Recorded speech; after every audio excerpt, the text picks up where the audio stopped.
Welcome back. We just came off a typical hellacious Extreme Rules pay-per-view. Man, it was outstanding. As you should know, I'm Randy Dixon. I'm Amar Scott. And we are Wrestleheads. As you know, young Chuck Scott. Chuck Night Train Jones. Gave him a new name. Okay, Chuck Scott is out on the road. Probably doing some on the road WCW type shit like Lee Marshall used to do. Probably somewhere close to, I want to say, about Phoenix. So he probably be calling in. I don't know, we might get a call from him in a little while to see what the fuck happened. Say what's up to John Kerry for me. Alright, so we had another pay-per-view. Headliner AJ Styles versus Roman Reigns, the reigning, defending WWE World Heavyweight motherfucking champion. So, before we get into all of that, that's where the good stuff at. We get through this beginning of the pre-show. You had the, altercation between the Dudley Boys and Big Cass. Basically, Big Cass held his own, fucked up the Dudley Boys. Basically set up, you can already tell, Enzo probably won't be back tomorrow. Yeah. That's what it's looking like for me. It looks like they got faith in Big Cass, man, because I've been noticing, man, and for one. Vince loves him. For one, I'm like, but dude. Vince loves both of them. But it's like, he's that, oh my God, I finally found another good 7-footer. And Big Cass is pretty good. He's into this shit, got the whole Italian thing going down and all that shit. Him and Enzo, you got to give him some more years. I want to be a tag team for some years. Let's just say. Don't break them up. You break them up like, I don't know where we at, 2016. I'd say like 18 or 19. Give them like a couple of years where they get the belts, get them established and everything. Because anywhere it goes, even if Enzo couldn't never wrestle fucking again, that dude is a manager. He's a talker at the highest fucking order. And my thing is, how long does a fucking concussion take? They got a protocol. It's like the pros. Like they give them like 2 weeks. Especially, you know what I'm saying? Especially, with the NFL, sometimes it takes longer. Yeah, sometimes dudes lie. And the WWE, because they got to realize it's that lawsuit, just same reason why Seth Rollins. Dude. Yep. not only that lawsuit, but it's another lawsuit where why they don't really get into the shit where like Seth Rollins doing the curb stomping. Well, I mean, but Big Cass. And we'll talk about Seth Rollins later. But Big Cass, like we get back to Big Cass, he's held his own. Like, I mean, I thought he was going to fold when Enzo gone, because, Enzo was the talker. Enzo had the charisma. Big Cass was the big, like... The big goon? Big goon-like type, But in the long run, Big Cass, it's worked out. You know what I mean? It's actually kept the heat on him, kept him hot until Enzo comes back. I mean, people didn't lose interest, what I'm trying to say. You know what I mean? And that's big ups to Big Cass. I mean, Big Cass is not a great talker, and I've seen him stumble a couple times, but his in-ring ability is good enough to get him by until Enzo comes back. What that's called, what they don't talk about no more, it's called presence. Okay, yeah, he has a presence. And this modern era, where the wrestlers don't have that presence. I mean, just like we was going back and forth about the whole Roman Reigns thing. Well, we always do it. I mean, talking about something. And that shit, you got to have that presence. And he got the big guy, he got the side, but you got to have that presence. The presence, you have a great presence, it can get you a long fucking way. Well, kind of like Barrett Corbin. Yeah. There you go. As we segue into that, it was Barrett Corbin versus Dolph Ziggler on the fucking pre-show. Good back and forth match. I mean, Dolph Ziggler's money. And Baron Corbin, he is underrated. That dude, I love, and me personally, I love when you got a good heel. And he's embraced being a fucking heel. He's good. He loves being a fucking heel. He has that attitude about him where he's an asshole by nature. You know what I'm saying? It works. It works. I was watching Breaking Ground. I'm going to let you get back to you. I was just, because when you said Baron Corbin having that, kind of like having that presence too, and being that heel, you know what I mean? You look at some of that Breaking Ground stuff when they were behind the scenes. He was a real dick one time to Mojo Riley and Apollo Crew, and Mojo kind of took it, and Apollo looked at him like, this dude's fucking dick. You know what I mean? Like, and I was thinking when I was watching it, like, this dude's a fucking dick. But he embraces it, and it shows when he's in the ring. But you see, well, some people might say that's that old school shit. Yeah, it is. And there's something wrong with that. Where they used to take their character and take it home with them, take it out in the streets with them, protect the business, and go everywhere with it. And they was that person. It's like when back in the days when you seen Ric Flair was Ric Flair, Piper was Piper, Hogan was Hogan.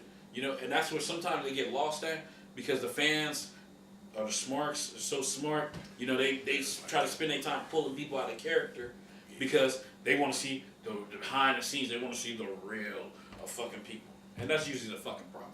But with this match, good back and forth match, and Barrett Corbin being a typical heel, like, hey, you know, I barely get by.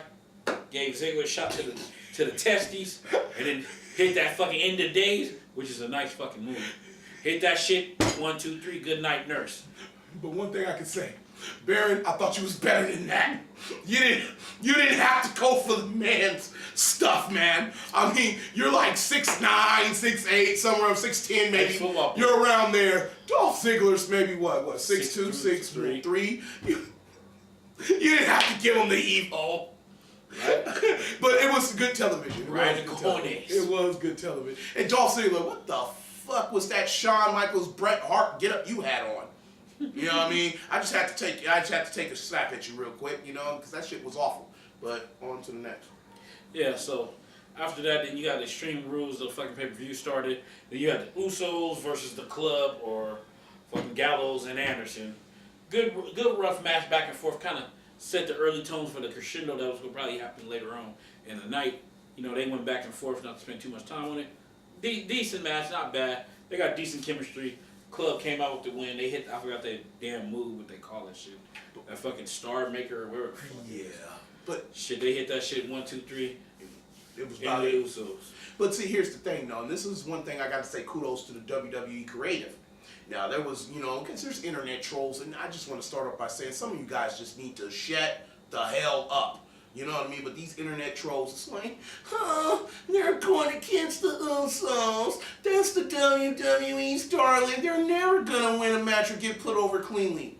You're wrong, Jack. Because I can say that they went over tonight clean. They went over, a couple weeks ago on SmackDown clean. And they went over, I think, one time about a month ago on Raw clean. You know what I mean? So they're not being held back during this rivalry with the Usos, because we all know how good the Usos are, but they're letting Gallows and Anderson shine.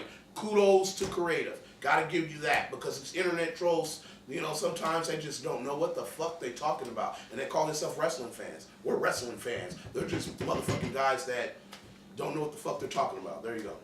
Crying and bitching. Basically. That's what I say. So, the crescendo to the next match, you had for the United States title, you had the great Rusev versus Kalisto bum-ass. And I say Kalisto bum-ass because I've been saying it. It was a bad move. Chuck fucking disagreed. Like Kalisto. Fucking him being the U.S. champ. He didn't do shit. He didn't do shit as a champ.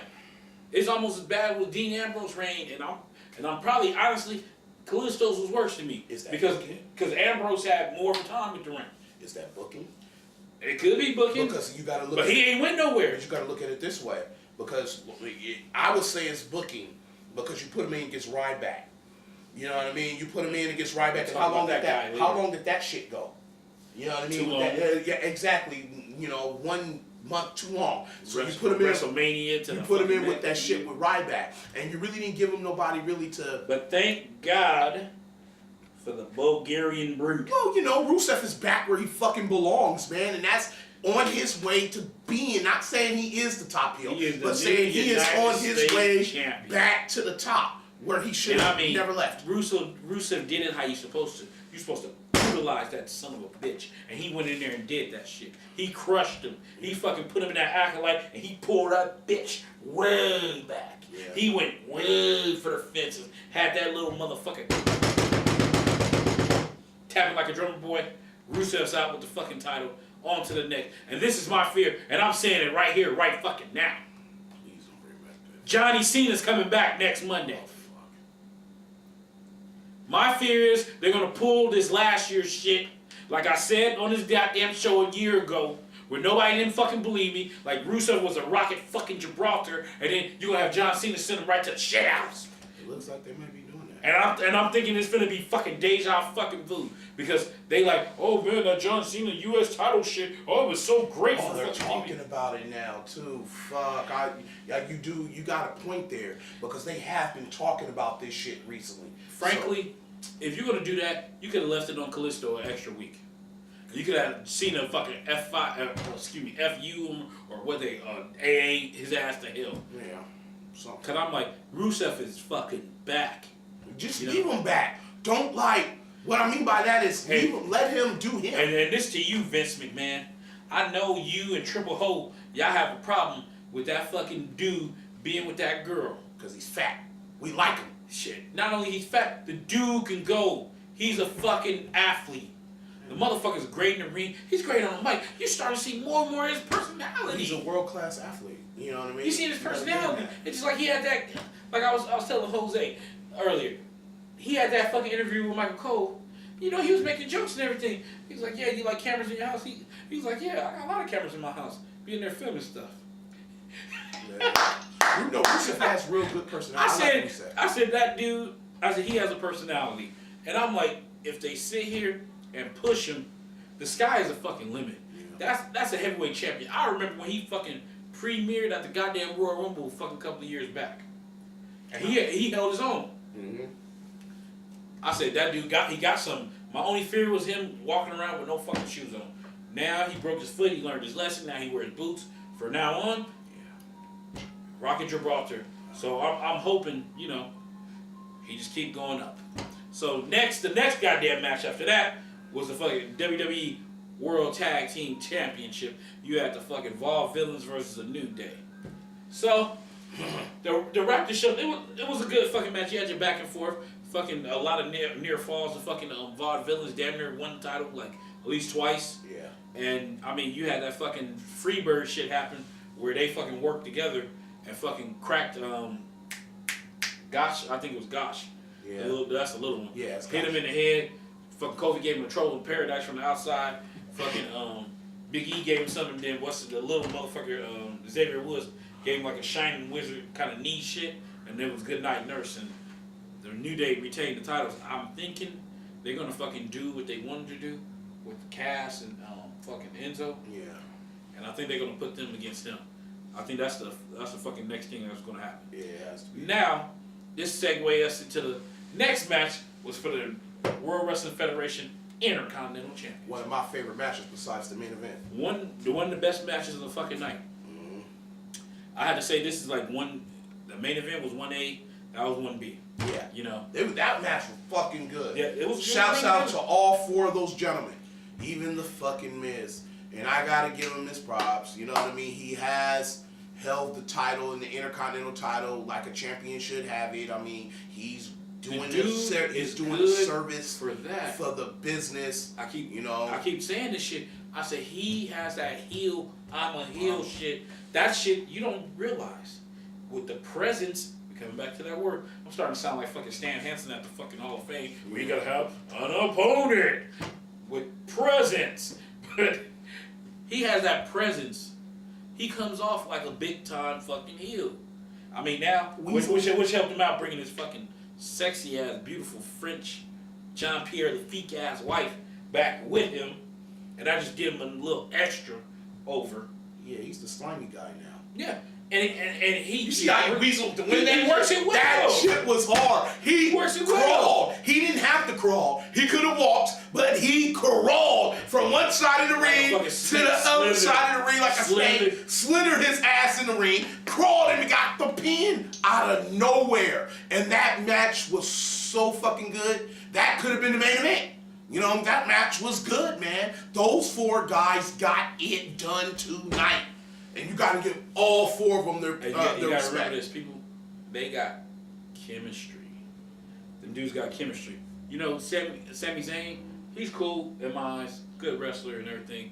I don't know. It's like people love him, like I like Sami Zayn. Overly love him. Hey, in the ring, he's good. He's the underdog. That's why. Just, you know, it's just underdog story. All that shit. You know, okay. You know, Kevin Owens. Let me tell you something. That kid. He's a fucking half a step away from a world title. And I'm glad they said, like the report said last week, that Vince is like a big ass fan now. And Vince sees it now. And I'm like, good. I'm like, not Money in the Bank yet, because that should be Bray Wyatt's. But after that, I'm thinking next year, what they need to do, you prime them up WrestleMania, you give him Brock Lesnar. And you tell Brock Lesnar, we paying your bitch ass $6 million. You taking a job for that dude. But they're going to give him money in the bank. I wouldn't give him money in the bank yet because you know what's the problem with that shit? Because it'd be incomplete. Because they kind of started him with they keep starting this feud with him and Sami Zayn. And it's like, you never got it done. So you have to get that done first before you can put him on to going after. Because what you going to do the same thing? This shit go from the Intercontinental fucking shit at WrestleMania where they trying to outbest each other. Then like what it fucking happened, right? They had a match earlier this month. Both of those guys are and fucking Kevin next week. I mean next month. And Kevin Owens won, and then you got this shit, and he fucked him over. Yeah. And it's like, this shit ain't stopped. They gotta get this out the way forever before you put Kevin Owens on that fucking path to going after the world fucking title. But other than that, I mean, it's many motherfucking close calls, close pins, fucking, you had it all. I mean, these guys, surprisingly, it's hard when you got a fatal four-way because that's a lot of people to account for. And it's a lot of shit, but these guys work together. I mean, hats off to The Miz, to Cesaro, to fucking Sami Zayn, and fucking Kevin Owens. And the sad thing about Cesaro, he'd have been world champion if he knew how to talk. Yeah. If it ain't got nothing to do with him being fucking Swiss. If he knew how to talk. If he had mic skills, he would be great. Yeah. And that's what's holding him back. You know, I don't know about this fucking, he looking like a fake ass Jason Statham or this whole fucking fake ass James Bond shit going. You know, I guess. I think that's a disservice to him. Yeah. I mean, you got him taking this shit off like he a fake ass Chippendale and shit. He needs to be a heel. He does. But we'll see. Yeah. So, after that, you got The Miz fucking slithered his ass and fucking moved the fuck on and got it out. Then you got to the fucking asylum match. The asylum match, which I was reading on the internet. A lot of people didn't like this shit. They were saying it was a lot of different chants during the match. Boring. We want Rollins. I mean, it was okay. It just, to me personally, Chris Jericho is like, he got to go back to being used like sparingly now. It's like you can see like, I'm starting to see Chris Jericho's age in the ring now. He's almost on his. He's almost 50. I think this is his last leg tour. Like, I think he'll be gone for a while now after this because he has some more opponents. I'm saying it's time for him to go. You know, it's like maybe he can go back and refresh himself. Yeah, and he'll be back. Come back again. Cool, you know. But maybe like Survivor Series or something like that. I like to see him there. Give him some months. I mean, Rumble maybe. You know what I mean? Well, yeah, you can do that too. Give him some time. He's Chris Jericho. He's a fucking rich bitch. He can sit back and waste his money. Basically, the asylum match was a fucking cage match with weapons on the top, basically. Like broom handles and tags and. Came from TNA. Remember TNA's Lethal Lockdown? They had almost the same thing, just without a cover. I mean, people don't want to admit it. It all comes from the WCW. That fucking what's that goddamn horrible movie they did? Because they made David Arquette heavyweight champion. Ready to Rumble. Ready to Rumble, yeah. Yeah, and when they had a 3-tier cage, where like you had the regular cage, and then you're supposed to climb up to the second cage, which was like a weapons cage, and then I think it was a third cage where the title was at. It was some shit like that. Because I remember Jeff Jarrett was in one, and I remember it was a cage and guitars and shit or something. I think the major problem in that match was Chris Jericho was a little too old to be in a match like that. I mean, he probably was timid. I think Jericho is still good to like what you were saying, still good to use in regular matches. Because I mean, he's put on some decent matches since he come back. I didn't have a problem with it. A lot of his matches that he put on since he's been back on this tour. I mean, I thought he's done well with this one, but now this last match, I just felt, there you go. He was tentative.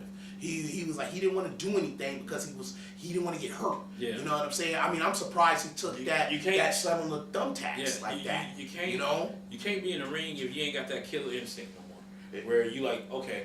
Not in a match like that. No, that is a highly contested I'm saying in a fucking match, you got to say caution to the fucking wind. Yeah. Like, hey, I'm going to go out here. Yeah. I'm going to get this shit done. Man, you gotta throw like, it out. Hey, excuse me, kind of like how fucking Dean Ambrose is. Like, caution to the wind, like, fuck it, let's do it. Yeah. Like, but Jericho was never that dude anyway. He tried to be the wrestler, I'm the wrestler dude. If you notice through Chris Jericho shit, though, most hardcore shit, he probably been in was like ladder matches and shit like that. And pretty much in them matches, he kind of went soft in them. and that's why he mainly hoped it was multiple people. I mean, like other than that one match they had back in the days, what was it? Him, Angle, and fucking Benoit. Oh yeah, that was hard. That was magic. But I mean, you know, a lot of that. I'm gonna be honest with you. A lot of that magic. Chris Jericho was good. A lot of that magic came from Kurt Angle and fucking Nah, Benoit. Chris Jericho was good at that time, man. You gotta remember what we're talking about. Benoit and fucking Kurt. You can't tell me with Kurt Angle. Them motherfuckers. I'm not. Well, I'm just saying they were great tacticians in the ring. But Chris Jericho, when he was in his prime, you know what I mean? He had everything he wanted. He can get it done in the ring. No, I'm not saying that. I'm just saying Chris Jericho, majority of Chris Jericho's matches in his prime were fucking good, and not just because of the opponent, but because of Chris Jericho. Me personally, and this is my personal opinion, I don't know if people agree with me or not, I just always looked at Chris Jericho as, in wrestling matches, he's cool, but if the wrestling match is a little bit different, he's tentative, you know? Like, I knew when Chris Benoit went in a fucking, it didn't matter what fucking kind of match, he was going 80 on 90. Same thing with Kurt Angle. It took Angle a minute, but he started getting into it like, hey, if it got hardcore, he knew how to do it. But when it got to that shit like with Jericho, he like, okay, I'll do it, but I gotta be extra careful. It's like he never went balls out. I always felt like, oh shit, yeah. I said, oh, well, that's Chris Jericho. He ain't trying to get hurt. Well, okay, now I'll play devil's advocate to this. Now, yeah, but you see where that got Chris Benoit. Chris Benoit had like some kind of CTE issues. You know what I mean? And you see Kurt Angle was off those painkillers and shit. That's what really fucked his life up. You know what I mean? Because he was going balls out to the wall when you should have been safer, and they weren't. Okay. And they suffer from it. Jericho was. Now, see the difference with Benoit. Hey, I grant that. Like, you know. He did a lot of shit, and a lot of the headbutt shit. Yeah, but then Chris with the injuries. I'm sorry, fucking Angle. That's addict shit. But that's what I'm saying. That's totally no. But those injuries is the reason why he turned into an addict. He got hooked off of painkillers and those pain pills. Liquor, you know what I mean? And then start following. Well, that's what I'm saying. He got hooked. He was already drinking, but the liquor and the pain pills that he was taking because of his injuries, because he was going balls out and everything, and not really considering about him getting hurt. Look at that, man. I'm just saying. Look at a lot of Kurt Angle matches. He was crazy.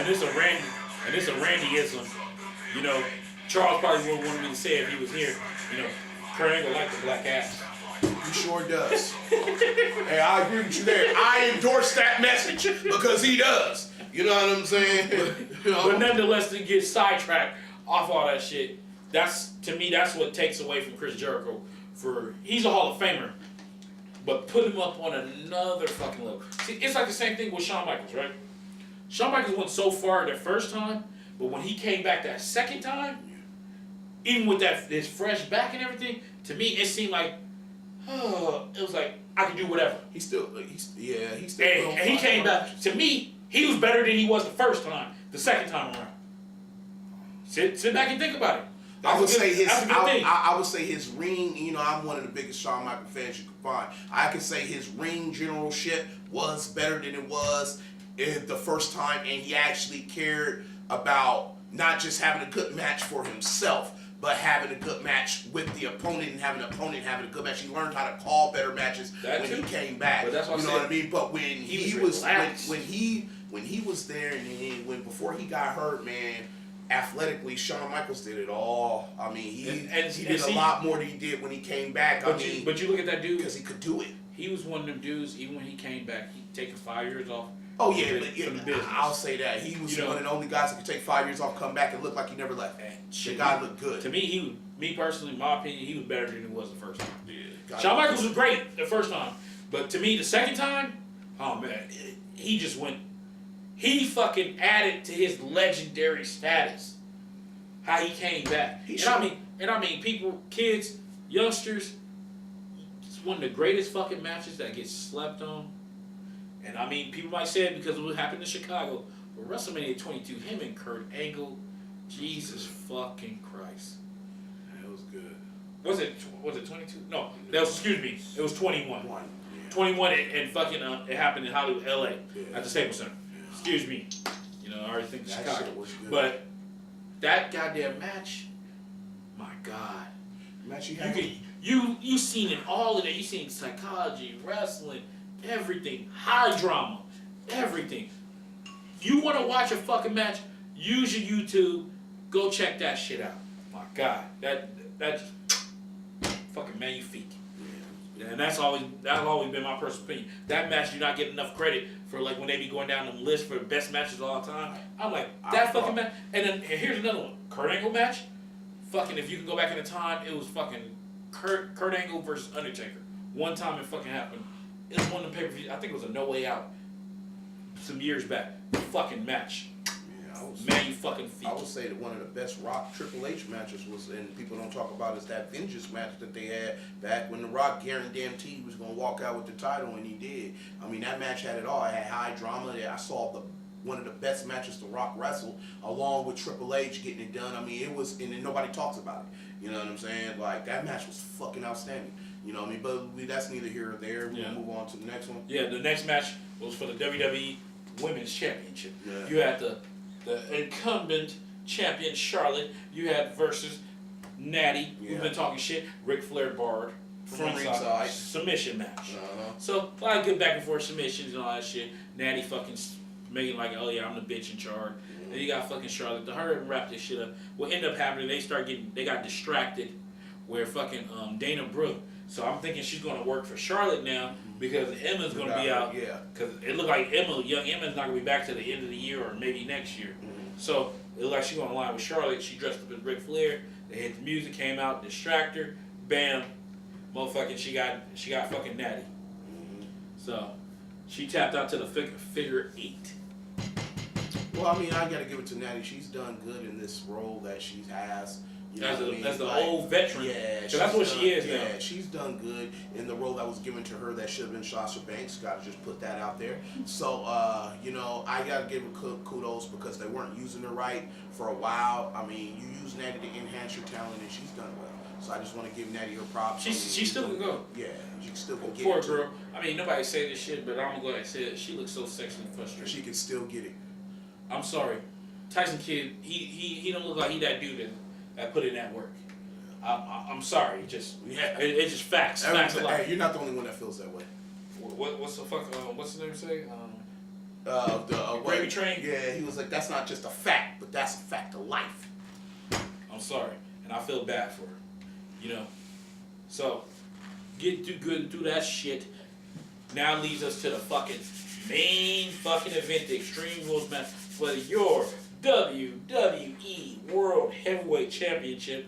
You got AJ Styles, it's the same month, second pay-per-view in a row. Yeah. Versus the King of the Mountain, that guy, the man, Roman Reigns, Double R. Now, of course, they had another fucking good match. That was great. People sleeping, you know, they sit here and can talk about Roman Reigns however they want. But Roman Reigns and AJ Styles got chemistry. And I knew that shit, because I think I said it on this fucking show, way back at the Royal Rumble when they had their little fucking 3 minutes, 2 or 3 minutes in there together. And you had the whole drama and all that shit in the Royal Rumble match. And now you've seen it 2 matches in a row with 2 pay-per-views in a row. It's something there. And it's a good something. I mean, we know AJ Styles is that dude. To me, even how great sometimes people could be, it's certain times, it's like oil and water sometimes with certain people, they just don't mix. Him and Roman Reigns mix beautifully. And I mean, it's nice that you got the outside shit that's fucking going too, and that fucking worked. But him and Roman Reigns, it was drama all through that fucking match. Yeah, the match, the whole match worked. I mean, the thing is, you know, Roman Reigns, again, excellent match on letting AJ dictate the pace of the match, and Roman Reigns did well by doing what he needed to do at the spots that he needed to do it at. You know, he showed his strength. It showed his resilience. It showed AJ's resilience. It showed that AJ can take a beating. You know what I'm saying? Because Roman Reigns gave him some tosses and power bombs through some tables now, boy. See, they let fucking Roman Reigns go back to Shield shit a little bit, because he said fuck it. He started fucking border tossing fucking AJ Styles in some power bomb. He did what a sunset flip. Man, he did a sunset flip, and then he did that one where that fucking jump. He got a power and then like tossed him. You know, like basically like the border toss by like Hernandez, but just better because he's not Hernandez. You know what I'm saying? So I mean, you know, what a bump. But you know, back to what we were saying. I mean, it was an outstanding affair. I mean, you saw a lot. It had everything you wanted. It had the high drama. It even went down to the final. Even though one thing I can say is that last spot was predictable. I wish they wouldn't have went that. He was going for the phenomenal spear. When I turned around, I was like, yeah, you call that. I was like, he's finna spear the shit. He's finna spear the shit out of him when he come off that ropes. And we're looking at each other like, yeah, that's gonna happen. You know what I mean? And it happened. It was predictable. It wasn't it wasn't me like thinking in a crystal ball or anything. It was just it just set up that way. It just looked like it was gonna happen. It just looked predictable. You know what I mean? But the match was outstanding, though. I like the outcome. I don't have a problem with AJ not winning. Eventually, AJ's going to get the title. I mean, and like we try to tell some of the fans, he's back. AJ's here to enhance the talent like Roman Reigns, make them look better. He's going to have his day. He's going to have his day in the WWE. He's going to get his just due. Because he's making too much right now, money. what he's doing is he's vindicating Roman Reigns for you guys right now. And hold on. Good matches. Hold on, let me say good matches. And not only that, let's be honest, fellas. AJ Styles got to pay his dues too. I mean, shit. He just walked in this company. Granted, the TNA success. Hold on. The TNA success. Granted, the New Japan success. Granted, the fucking motherfucking Ring of Honor success. But you in the WWE, fella, you gotta pay some bills. I think you coming to the champ. Not only that, but you see, they rewarded him. He's been in the main event. 2 pay-per-views in a fucking row. Yeah. And he's been here under fucking 5 months. And he's fucking getting major push, major t-shirts, he's selling, he's doing his job. They paying him very handsomely to do his shit. So AJ Styles gonna be good. I think where everything's gonna open up to this shit, you know, the segue into my whole fucking brand extension, SmackDown and Raw, I think it will eventually be another champion, and then you will fucking see AJ Styles, maybe you get to go to a SmackDown or something like that. I think they need another one. I think they need another one, and then I've been saying that shit for 2 fucking years. But you know, I don't know. I never understood why they fucking broke them apart. They didn't have the talent at the time. They didn't have enough talent to keep it going where it was 2 separate brands, where it was believable, where it was one wasn't like over golfing the other. You know what I mean? Because when you got 2 world titles, you don't want them both to over golf each other. But at the same time, I mean, we can understand why it happened the way it happened. You know what I mean? But I personally believe AJ's paid his dues. I personally believe that. I believe AJ Styles has paid his dues on where a lot of wrestlers that we have in the WWE hasn't, I feel, has paid their dues like AJ has. You know, they go from the WWE's in like their minor leagues, and then bam, they're on the main roster, and then a year or 2 later, they're in the main event. I mean, that's happened not just with Roman Reigns, but it's happened with Seth Rollins. Well, no, Rollins actually wrestled in Independence, but it happened to other, like the Usos, stuff like that before, where they've done that with other people, and I keep getting calls there. I'm telling you, we're hot with wrestling heads right now. I mean, people are calling in wanting to know what happened. You know, I'm gonna take it, but I'm just gonna finish what I was saying. You know what I mean? I just think it was great, and I can't leave this next topic. So I mean, I'm gonna get the call, but we got something coming up that the people that didn't watch the pay-per-view need to know. You want to call? Go ahead. Okay. Oh, sorry. Okay. What ended up happening? Oh yeah, while you over there, hit that like for me. What ended up happening on the fucking pay-per-view is on the backside. Just twist, yeah. I'll go back the other way. There you go. So, what ended up happening is the great fucking Seth Rollins made his fucking return. He came back, he pedigreed the shit out of motherfucking Roman Reigns. And, I mean, if you sit here and think about it, the fans have been sitting there clamoring like, hey, we want Seth Rollins back. Now that Seth Rollins is back, the game has fucking changed. We're in a whole new fucking ball game now. Because now you got AJ Styles, who's sliding out the fucking way. Now, insert Seth Rollins, which you already know what fucking Seth Rollins is going to come in there and say, I never lost the fucking belt. I deserve the fucking belt. He never lost the title. First crack at fucking Roman Reigns. The champ is back. Now, that's going to put a fucking strain with fucking Stephanie and fucking young Shane about who's next in fucking line, which they're probably going to say you're going to have to fucking earn that shit or something. Well, but Seth Rollins, I understand that. Creatively, you got to earn it. They're going to probably make him, he probably won't get the title shot until SummerSlam or whatnot. Maybe. We don't know. We'll find out more tomorrow on Raw. You need to tune into that. But the champ is back. The man, fucking Seth Rollins, is fucking back. This dude has never lost the title. Never lost. He's been the champion, but he's been out hurt. Roman Reigns has been carrying it. He's got it along. But the champ is back, and he wants his damn title back. But that's going to be great television for us all as wrestling fans. We're going to love it. You guys are going to love this shit. I mean, that's what I'm saying. I said it last time. The WWE is the place to be. I mean, for years we had discussion, New Japan has this. And, we have some fans that are so pro New Japan. I give you that. New Japan is great. But right now, the WWE is not just the biggest wrestling company in the world. They have the best talent in the world. And you can believe that, Jack, and take that to the bank. For real. Okay, so we're going to do abbreviated news and notes. Yeah. Okay. One of the biggest stories off this week was we've been gone for a couple of weeks. Yeah. Fucking Paige and Alberto Del Rio's a real life couple. Motherfucking Del Rio's giving her the real life Chile. Man, he is. And then you come to find out that he was giving Charlotte the Chile. Backstage heat. Yeah. And it's real heat between Charlotte and motherfucking Paige, which Vince already talking about. He's going to capitalize. He's trying to figure out some real way. So he's trying to relive that Matt Hardy versus Edge for the leader shit. So, hey, that's probably something to fucking watch out for. Sasha might have to wait a little bit longer. Great television. For that shit, because, hey, real life shit always usually works much better than imaginary shit. Shouts out to you, Del Rio. Yeah, Del Rio. You getting it done.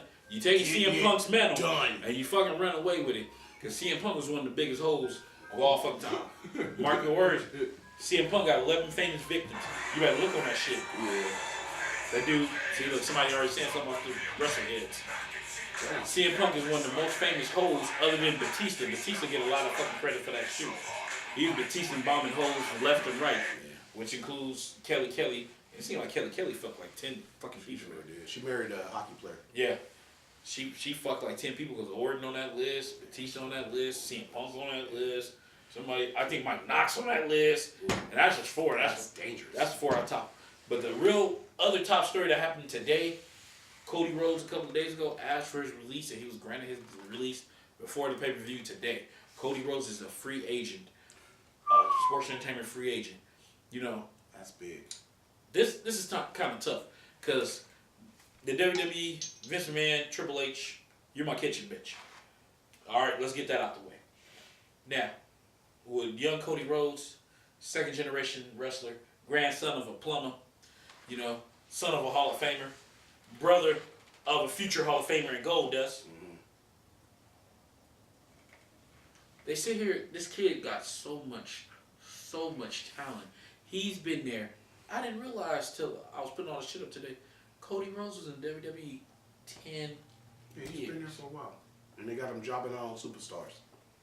10 years. That's ridiculous. He has the wrestling ability.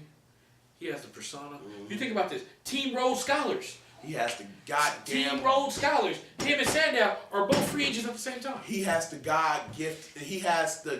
God-given gift of talent for the biz. And they let him waste away, man. Let me tell you something, Jack. Dusty Rhodes, God rest his fucking soul. He's rolling over in his grave right now. I grew up one of the biggest Dusty Rhodes fans because you know why? Because I looked at him and I'm like, man, I can beat him. Not only that, I'm like, he's a fat guy. Yeah. And getting it done. Yeah. And he can talk, and then you seen him transition and behind the scene and sitting there teaching and sitting there being an announcer on the WCW. He's sitting there getting it done. And then you see his fucking son got to go through all this shit. You see Goldust have to go through what the fuck he had to go through. Yeah, it's fucking I'm ridiculous. like, they have talent. Yeah, Dusty Rhodes. He was Dusty blessed. Reynolds. Every fucking famous father don't get 2 good fucking wrestlers out of their kids. Yeah. It's rare. The goddamn Von Erich was like a fucking they took it to phenomenon, fucking once in a lifetime type shit. The Hart family. I mean, it really takes. They didn't make they had a shitload of wrestlers. They didn't make it on the same stage. But they had two great ones. Yeah, Owen and Brett. Yeah, okay. I was gonna say overall picture. No, I'm saying they had a lot of them. Woo! But two great ones in Owen and Brett. And I mean, that's even great for that fucking family. And Stu Hart was a great wrestler in his own right in his time. Owen had that. Well, Brett had that first wife looking like a lumberjack. Jesus Christ! Must have been. I always go back to get away from that shit. I know his wife. I know his wife now. That black chick is fine. Well, she's fine. I mean, I'm glad he shedded that lumberjack shit. You know what I'm saying? Hey, like, his God, not to be talking about him and he got a fine ass daughter. The what they call beans. She got some big beaners. You know what I'm talking about up top. Yeah. But nonetheless. It is sad the fucking young Cody Rhodes had to fucking sit here and say chicken shit. He had to sit there and say, man, let me out my contract. I'm tired of this shit. Let me out. You gonna go killing in TNA. TNA wrestling. I said this when Sandow and them left. Well, that's probably who told him. Man, Sandow probably like, man, this, that, and this is going on. I'm out. TNA, you have an opportunity. WWE, and it looked like from fucking today, right back too. You have an opportunity. You need to expand. Let him go. No, he talking about. Hey, he wanted to go in the Impact Zone. He's trying to lobby, but I think they're gonna let him go. I don't know what's with the WWE trying to hold people hostage in a contract. If these people want to go, let them go. Hey, it's a difference between. Yeah, I give you that. If you're gonna leave, let them out the contract so you don't have to pay them. You know what I mean? Because I don't like where they leave and then they still get paid. Leave and get out your contract. Then go. But you know what I mean? But see, you know why they have to start paying them people like that? Because they sit there and tell them people, like, I never understood the WWE, like, put these rules, like, okay, you can't go to this company for 3 months. Like, motherfucker, I don't work for you no more. How the fuck you gonna tell me where the fuck I could work at? It's a compete contract. They should sign it. No, it shouldn't even be in a fucking compete. But Lex Luger ruined that. Yeah. Lex Luger ruined that. That son of a bitch. You know what fuck I mean? That up. He ruined you already that. know I don't like Lex Luger bitch ass. And that motherfucker shouldn't get a sniff of the Hall of Fame. Yeah, maybe in 30 years. The closest sniff he should get is he sitting next to Sting when Sting's sticking out his fucking ring. And he should tell him kiss the ring, bitch. He should get in like in 2030. But he should get in when they got his head on a fucking stick. Fuck, that's crazy. Anyway, but like I was saying. Sad thing about Cody Rhodes, you know, that's fucking disgusting. Now we fucking segue into the Rye bitch. Now, young Rye bitch talking about, oh yeah, if you want to see me, feed me more on Extreme Rules, if you want to see Rye back in the Impact Zone. Nobody said shit. So he's kind of playing on words. He's trying to make you think like, oh yeah, am I going to TNA? Nobody said shit. Am I going to TNA? Am I not? But nobody said shit. And I didn't even know feed me more chance. So Ryback, that's what you can get. Suck it. You know what I mean? Nobody said shit. So that didn't work. That didn't fucking work, man. It didn't work, man. It sure didn't.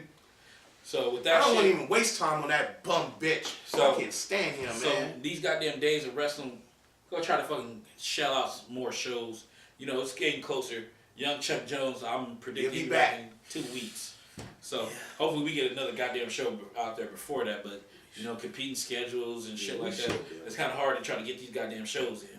But shit, we go fucking segue to the goddamn kitchen bitch. I already know mine. I'm gonna say my kitchen bitch is you millennium kids. Now I'm not trying to say anything negative about you, but you millennium kids do not know sports and you don't pay attention to shit. You know what I mean? You think I'm an old guy just, you know, spilling this sports knowledge for nothing, and you look at me like, yeah, whatever O did, you don't know what you're talking about. Go check that Thunder and go to state series. Oh yeah, LeBron was steamrolling to the finals. Is it tied? No, I believe Oklahoma City's up 2-1. You know, but they, you know, my thing is, you know, LeBron was gonna steam through, and I'm not saying that Cleveland's gonna lose the series or anything, but Toronto's the number 2 seed in the East. They won a couple less games than LeBron and them did all year. They're not here just to lay down for the Cavs, man. And like I told you, the playoffs, the series don't start until you win on the other team's home floor. And Cleveland is yet to do that. So if Toronto wins tomorrow, hey, don't say I told you so. You know what I'm saying? I'm just saying. I'm not saying that Toronto's gonna win tomorrow. Maybe Cleveland wins. But my kitchen bitches, you millennium kids, you think just because a team gets blown out in a couple games, oh, they suck. They're going to lose, but they haven't played at home yet. See, we're old enough to know we didn't see teams getting blown out the first 2 games and win the fucking series. Because everything changes when you go to somebody else's own floor, man. So get that shit up. Actually, get your sports knowledge up. Go look at some games from the 90s, from the 80s, the 70s, the early part of 2000s. It doesn't hurt to do it. Just do it. And then come to me with your sports talk. Step your game up, millennium kids. This is Degeneration X. So basically, he said so many words. Shut your young ass up. Mouth, basically. Unless you know. Similac. Breath. Similac. Young punks. Anyway. My kitchen bitch is the WWE with this Cody Rhodes shit. This is some disappointing shit. Triple Hope, Vince McMahon, Stephanie McMahon, you had your chance. The biggest chance you had to change Cody Rhodes is when his daddy died. Everybody was clamoring for that shit. Yeah, like bringing back as Cody Rhodes, you could have gave him this tremendous push. Mm-hmm. You could have made him world heavyweight champion. You could have did that shit, even if it was for a fucking cup of coffee. You know, he got the kid, got the goods. Yeah. Now it'd be different if couldn't wrestle, he couldn't talk, if he didn't have charisma. And I mean, hell, let's take it another step forward. He got a fine ass wife that fucking put a cherry on top of that. And you could not do that for that kid? You let him linger. How long he has to be with a company? He gave y'all 10 years of his fucking life. He was paid. No doubt. But I mean, you tell me in 10 years you couldn't decide, like, damn, this kid got some fucking talent. Y'all decide, like, oh, fuck it. Nah, as long as he do his work, he keep doing his work, you know? And I bet you he probably been wanting to leave. And you know what's the difference? His goddamn daddy was probably around to tell him, like, you know, come on, boy, come on, kid. You know, you got to do what you got to do. You know, American dream, tell him what you got to do. And Dustin probably said, hey, fuck it, bro. You want the fuck out of there? Because they said on fucking the SmackDown taping, him and Goldust said, he like, hey, you leaving? I'll leave with you. Goldust left him? He left with him. I don't know if he's still under contract, but he decided to leave with his brother. His brother wanted to leave. He went with him. No shit. That's why they did that shit on Raw. What they, like, him and R-Truth little group got their ass kicked. Hey, ain't no telling. And I give Goldie credit. Good job, big bro. Good job, big bro. You fucking backing your little brother up. Yeah, that's what the brother, fuck you're supposed to do. Because, you know, I mean, I'm taking nothing away from Goldie, but, you know, Cody could be a world champion. I mean, Goldust could have been back then. Maybe before he was Goldust. Because when you put on a persona like that, it's not even that. Back then he could have been, because he was so over. That fucking shit was so over. It was so they wasn't gonna give it to him. No. But Goldust was always now he was always the loyal soldier and did what the fuck he had to do. You think about how many motherfuckers could have pulled off a fucking gimmick like that. Yeah, that's what I'm saying. If he had that gimmick now where it's more acceptance, yeah, he'll probably get the title. Oh my God, he had death threats. He had all types of shit. Yeah. Piper hit him in the face for real. Punched him. He plumb fucking knocked the shit out of him. I remember watching WrestleMania 2, like, oh fuck it. Oh shit, that got real. Yeah, but big ups though. Big ups to fucking young Cody.